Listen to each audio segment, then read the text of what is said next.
was interesting because, as I said, I studied engineering for 2 years. And oddly enough, there's a lot of mechanical draftsmanship involved. So I learned all sorts of complex perspective on the engineering side.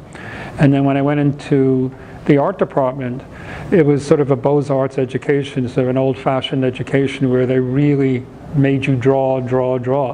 And, you know, being a professor at SUNY Purchase for many, many years, you know, the curriculum keeps getting diluted because, for example, there wasn't such a thing as installation. In fact, when I was a student, photography was in the journalism department, not the art department. There was no such thing as, you know, performance art. And, you know, anyway, there video. You know, there's a long list of things that teachers sort of entice and students want to take. So everything gets diluted. And what I mean by diluted is they do maybe 1 semester, 2 semesters of drawing.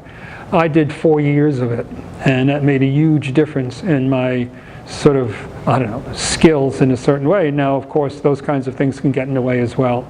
And I hope they didn't get in the way for me, because if you look at this exhibition, there's a tremendous amount of drawing involved. And those skills were learned at Illinois. You know, Cornell, on the other hand, was sort of like a vacation.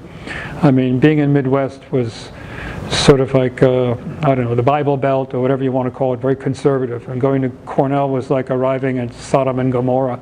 And so it was like an unbelievable, exciting experience of liberation. And basically the teachers there left you alone, and they taught you a bit of stuff here and there, but basically it was a way to just sort of expand on what you were doing as a senior in college.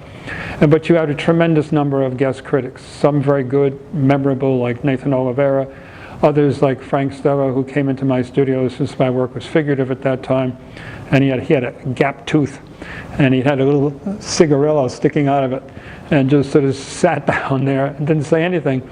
So I said to him, I said, you know, school's paying you a fortune, say something. So he just sort of shrugged, he said, I have nothing to say to you. And that was the extreme of not a very good criticism, as opposed to people like Nathan Oliveira, who I really sort of adored, and he really helped me a lot, you know, in terms of how to paint, what to paint, etc.